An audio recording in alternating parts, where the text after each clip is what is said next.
Now, what I'd like to give you is what I think are the 5 major pieces to the life puzzle. 5 major pieces to the life puzzle.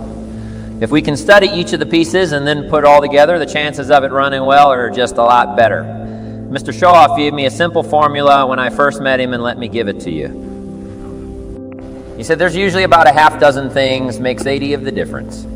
There's about a half dozen wealth things, about a half dozen health things that can give you the 80 solution to the problem. Then Mr. Showoff said be a student of those half dozen basic things. Pretty good advice. Success is not doing extraordinary things.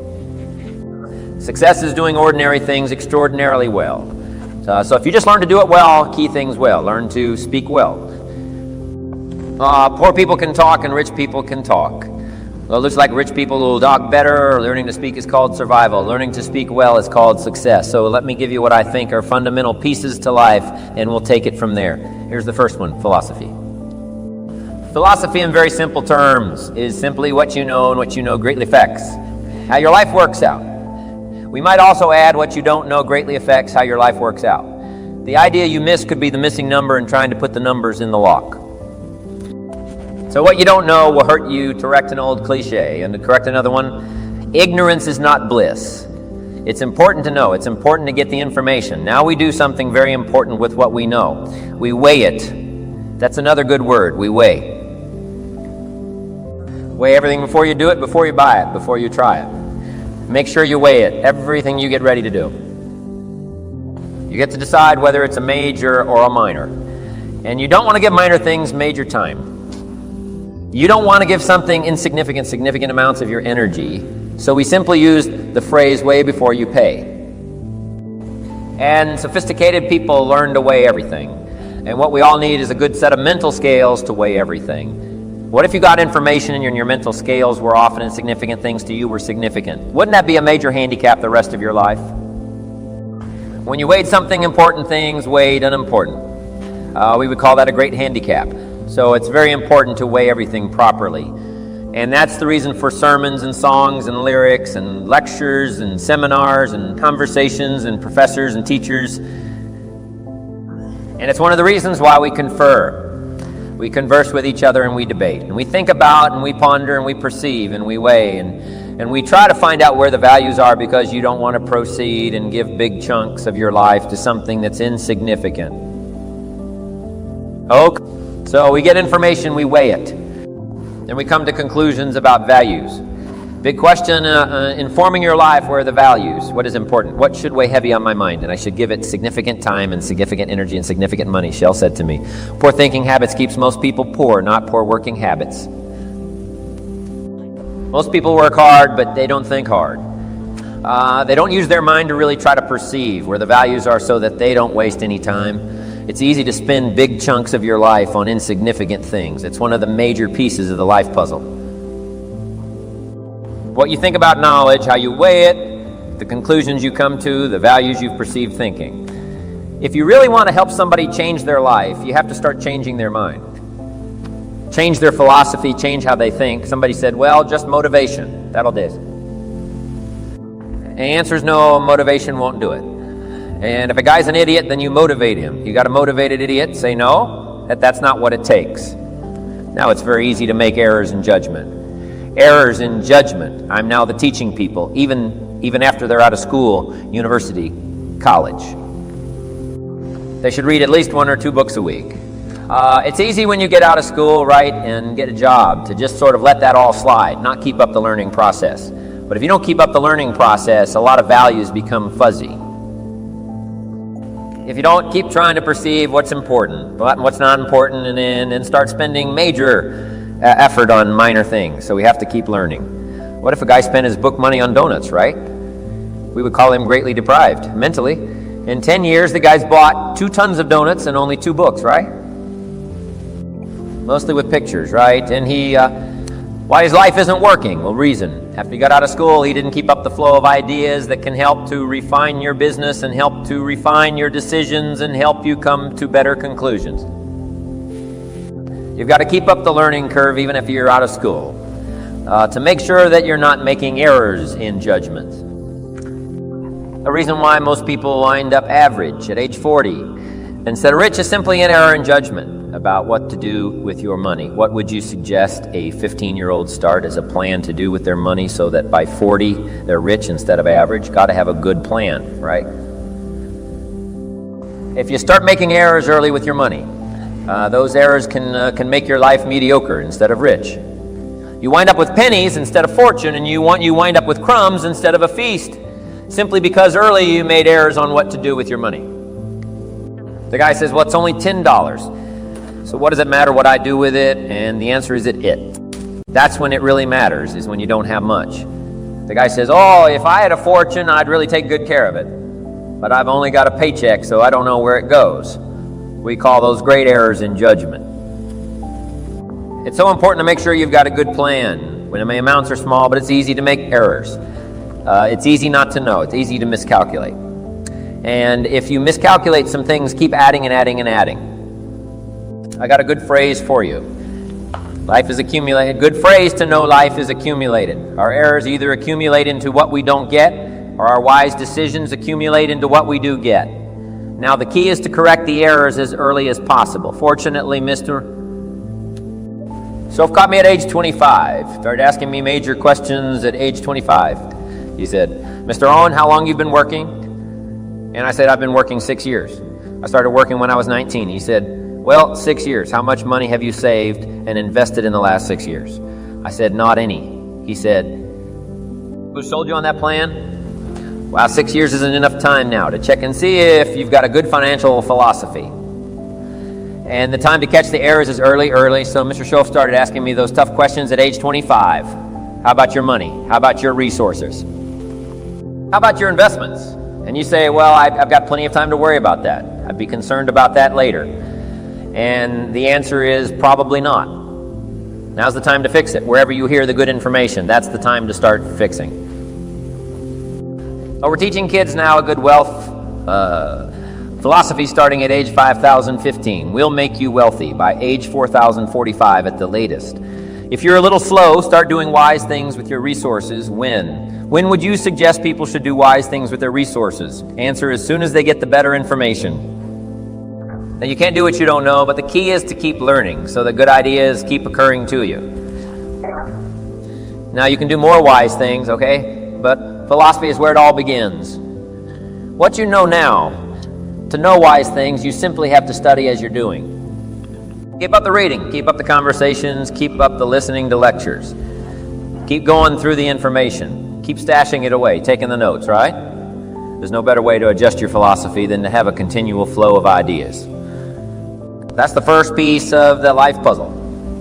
Philosophy, now here's two. Philosophy determines attitude. Attitude is simply how you feel. First, what you know sets the sail of your life. Now how you feel starts taking you there. Attitude. Now there's all kinds of ways to feel right. You can feel good or you can feel bad.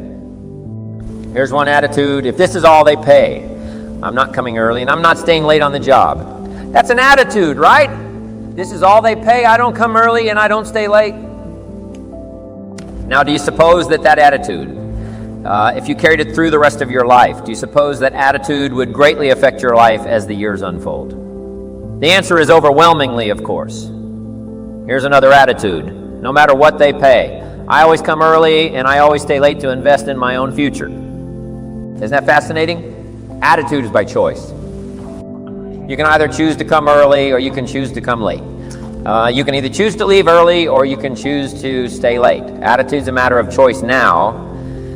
To make wise choice, we need educated attitudes. Emotions must go to school to learn where the values are. Okay, good phrase. Emotions must go to school when kids are young, right? A 3-year-old, falls on the floor and kicks his feet and screams. We say, well, that's okay when you're 3, but it isn't okay when you're 30, right? As a little kid, right? You can retaliate and punch somebody out. But when you're 23, we say no. No, you got to learn now to take that emotion and send it to school and find out where the values are. It's okay to feel strong, but you've got to learn to restrain yourself in a society if you want life to go well for you. So attitudes now become a matter of educated choice. Educated choice. But how we feel is going to greatly determine how our life works out now. It's how you feel about a variety of things. Let me give you a list one. It's how you feel about the past. Now, when you're young, you haven't got that much past to feel about, but I'm sure you've had some ups and downs. You've had some wins and losses. So part of our attitude is based on how we feel about the past. Some people are still carrying the burdens of the past. They're affected by some difficulties, some losses, whatever. They're carrying it around like a burden. Instead of using the past as a school, they're using it as a threat to their life. So part of it is solving the attitude about the past, how you feel about it. 2, it's how you feel about the future. Facing the future. Very important key part of our life now. There's 2 ways to face the future. Here they are. One, anticipation. That's one way to face the future. Anticipation. Here's the other way, apprehension. Now, most people face the future with apprehension primarily because they bought somebody else's view. They don't have their own future well designed. Also, in the absence of having your own future well designed, you have a tendency to be persuaded by somebody else's future. Here's what's going to happen. Here's what's going to happen. Boy, it's easy to let your days be clouded by all of that. So someday, somewhere along the line, you've got to start settling for sure. How you feel about the future and how you feel about it greatly determines what you do. If you don't feel good about the future by having goals set, you take what we call uncertain steps. It's difficult to be confident about the day if you don't have your future well designed. So here's one of the keys to do about your future. Set goals. Write them down. Design the future. Where do you want to go? What do you want to do? What do you want to be? What do you want to see? What do you want to have? What do you want to share, even if it all changes 12 months from now? The key is to start making a list now. The cities you want to visit, the people you'd like to meet, your health goals, your investment goals, all that stuff. Start writing it, putting it in a journal somewhere, and let it all change as time unfolds. Something that you think is very important right now, 2 years from now, you'll say, that was kind of foolish. How come? I thought that was so important, right? Because you'll grow beyond that. But right now, it's important to get as clear a picture of as you can of the future. Set your dreams, set your goals. As it's important. How the day goes is greatly determined by your confidence about the future. Now, here's another attitude. It's how you feel about each other. It's how you feel about society, in the community, in the country. It's very important. It's not that difficult to be a cynic, and cynicism greatly influences how your life works out. But it's also important to understand that if you want to do well, it takes all of us to help each of us. Good phrase. It takes all of us to help each of us do well. You can't succeed by yourself. It's hard to find a rich hermit. You can't succeed by yourself. You need a market. You need a society. We need each other's ideas. We need each other's collective ideas. Collective participation in the marketplace, society. Okay, so how we feel about each other, very important. Now here's the big one. It's how you feel about yourself, self-esteem, understanding your own value, boy. If new discovery starts to unfold for you, that you've got the brains, you've got the talent, all you need is instruction. All you need is some coaching. All you need is some help. All you need is some advice, some experience. If you're headed down the wrong road, hopefully somebody's already been down that road where the bridge is out and they come back saying, don't go this way anymore, the bridge is out. So we take somebody else's advice and we say, wow, I'm glad you came along. I'm heading down this road. So learning from other people's experiences, picking up all the ideas so that we can feel good about ourselves. Now, self-esteem primarily comes from engaging in the disciplines that lead to value. Self-esteem comes from engaging in the disciplines that lead to value. We don't lack potential, but to bring value from potential, we need the disciplines. Now, one of the major things that makes us not feel good about ourselves is not engaging in the disciplines. If you keep letting yourself off the hook or just to humming it and letting it all slide, then you don't feel good about yourself. Best is the ant philosophy, right? To feel good about yourself. Do your best. Gather all you can during the summer. When we call it the ant philosophy. Ants don't settle for half. They go for all you possibly can. Do the best you can. It's the greatest lift to self-esteem, is doing the best you can. Okay, so attitude plays such an important part in the 5 pieces of the life puzzle. Now what's next? Number 3, first is philosophy, second is attitude. Philosophy and attitude determines activity. Activity is what you do. Key phrase, success is a doing. You actually now have to do it. It seems as though God has designed that the major part of the value of our life is left to our own mental genius.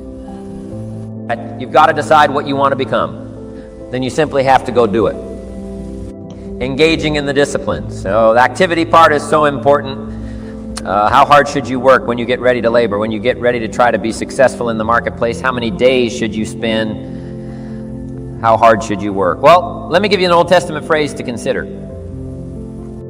It says 6 days activity, 1 day rest. And that's called all the philosophy on activity, right? What should be the ratio of rest to activity? Old Testament suggests 61. Now I know that goes back a long way. Some people said, no, 61 is old-fashioned, 5-2 is better. Well, you got to take a look at 5-2 and see if it's okay. You don't just want to buy somebody's philosophy without seeing if it leads to fortune and if it leads to unique things. Wonderful. It's probably good, but you have to check out if 52 is okay. Would 43 be better? I don't know. You got to check everything. I do know this good phrase: don't rest too long. I got a good point for you. Make rest a necessity, not an objective. The objective of life is not to rest. The objective of life is to accomplish, to growth, full accomplishment. Test the outer limits of your abilities. That's what life is all about. See what all you can do. That's what life's all about. See what you do with the seasons and the soil and the seeds. See what you can do with your brain. See what you can do with your talent and your gifts and your skills. That's what life's all about. See what you can do now. We need rest, but you must make rest a necessity, not an objective. If you make it an objective, you start falling into what we call the average syndrome, right? People who live mediocre lives are always looking forward to getting off. Successful people are always looking forward to getting on. Successful people don't want off, they want on. They want to get on with the job. They rest only enough to gather strength. So consider that in your argument, in your debate on how hard should you work. Let me give you another Bible philosophy. My parents made sure I was a pretty good scholar by the time I was 18, and I'm an amateur on the Bible. But here's another good philosophy to whatever your hands currently find to do it with all your might. Whatever you're doing, do it with all your might. We call that philosophy on activity. How hard should you work? As hard as you can in the time allotted to labor in leadership management lectures. We teach when you work when you play. Don't play at work and don't work at play, right? Make best use of your time. When you're working, pour it on. And when you're playing, have a good time, but don't play at work. Okay, so activity, very important piece in this whole life puzzle in working. Now you got to test how hard you can work. Part of it is physical, your own physical limitation. Some people can take 14 hours, no problem. Some people 10 stretches, pretty much their physical limitation. So everybody has to sort of decide how hard you can work, how much time you can put in when you come to university, right?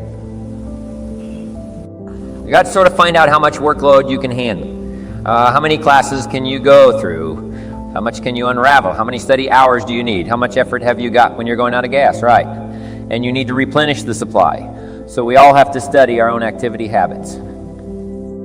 But let me give you what I think is the best philosophy. It is simply do the best you can in activity. We call it doing your best. A man asked me one time, he said, I'm making about $50,000 a year. Isn't that enough? What would you tell somebody? A businessman said to me, he said, my kids aren't starving, and he said, I got my bills paid. And he said, we're doing pretty good, and I'm making about $50,000 a year. Isn't that enough? He asked me, what do you suppose I told him? I said, yes, it's enough if it's the best you can do. We don't call any amount enough. We call your best enough. I said, if you're capable of making $1 million a year, and you make $50,000 a year, we call you loser. And we don't call you loser because of the difference between $50,000 and $500,000. We call you loser because you're not doing your best. If you do your best and you make $10,000 a year, that's enough.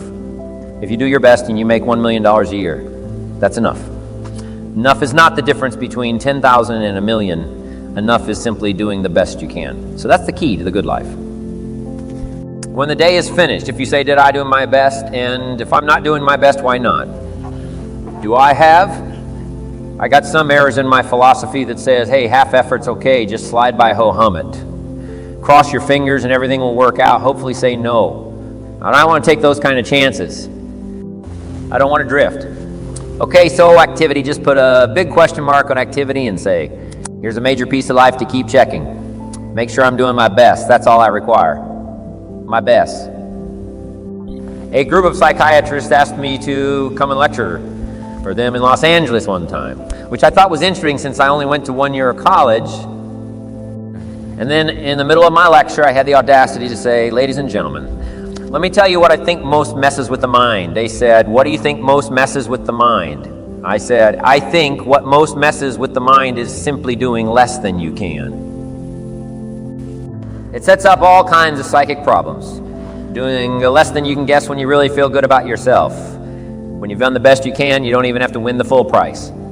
If you do the best you can, we call that the ultimate winning. Doing the best you can. Wow.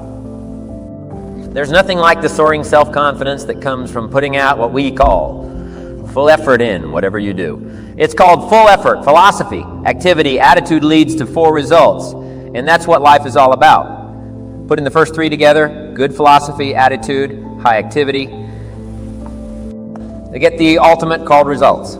I got a good phrase for you. Results is the name of the game. Now, the challenge of life is a very simple phrase. Let me give it to you. I think you'll find it interesting to at least ponder. The challenge of life is to make measurable progress in reasonable time. Measurable progress in reasonable time first. We don't want to be unreasonable with time. If you and I agree to do something 5 minutes later, I'm asking you, how are you doing? You say, I haven't left the building yet. You can't ask in 5 minutes. 5 minutes is too soon. That's unreasonable. And if I don't ask you for 5 years, we call that too late. You can't wait 5 years and you can't go 5 minutes, right? We all have to learn what is reasonable time to expect somebody to make progress, to grow, to change, to develop. And so all of us have to learn, especially if you're going to become leaders, entrepreneurs, if you're going to have management responsibilities and work with people, you got to understand what is reasonable time. We don't want to be unreasonable with time, but here's what else we expect measurable progress in reasonable time. How many years should the child spend in 4th grade? Approximately about 1. You say, well, if they're nice kids, would you give them 3 or 4? You say, no, you can't spend 4 years in 4th grade. It's unacceptable. We put on the family pressure. We put on peer pressure, right? We put on all kinds of pressure. You can't spend 4 years in 4th grade. Now, wouldn't that be interesting if we applied the same kind of social pressure all of our lives? What would be acceptable to society for wise investments to have been made by age 30, so that you can really properly take care of yourself and your family? Somehow we've missed those standards, right? Shouldn't it be popular to be wealthy by age 40? And shouldn't we look at somebody who by age 45 is not at least financially independent, saying, where have you been? Tibet. Bangladesh, you probably have spent, you mean you've been here all this time, right? Shouldn't we make it a bit unacceptable not to be well off in what we call reasonable time? But what if a guy spent his potential fortune on non-essentials from age 15 to age 45? Shouldn't we call that unacceptable? Shouldn't teenagers ask their parents, how come we're not rich? We live in a rich country. This is America. Aren't those good questions? How about the wisdom of a good plan versus a poor plan? What if a man was a farmer and he ate his seed, corn, instead of planting it? He ate it. Wouldn't he make arrangements to go get his children and say the kids aren't safe? The man's insane. He eats his seed corn. He doesn't plant it. Wow. I just offer that as kind of an interesting question. If we make such pressure demands for 4th grade, why shouldn't we make those same pressure demands for the rest of life? Interesting question, right? Good debatable question. Now, part of it is we simply, society ease back on us as far as ongoing demand of results. But here's what I'd ask you to do. Make the demands on yourself. I'm asking you not to let yourself off the hook. Society will let you get by with far less than you want to be when you get out of university. How many books will the community demand that you read every month? Approximately about none. So if you're going to do the extra reading, guess what? You got to develop that philosophy and put that pressure on yourself. But what I'm asking you to do is take a good look at results. Now, another reason why we look at results at age 25, results at age 30 on a wide variety of things. Health and wealth and culture and sophistication and lifestyle and uniqueness. We keep checking all those results.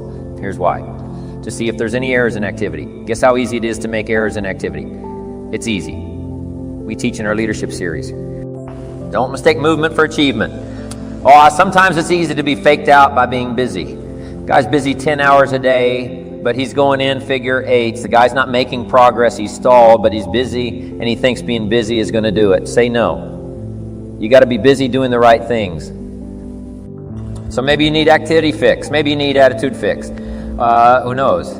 Guy who says, since they don't pay well, I come late and leave early. We say, John, that's going to affect you all your life, and you've probably got the results to show it.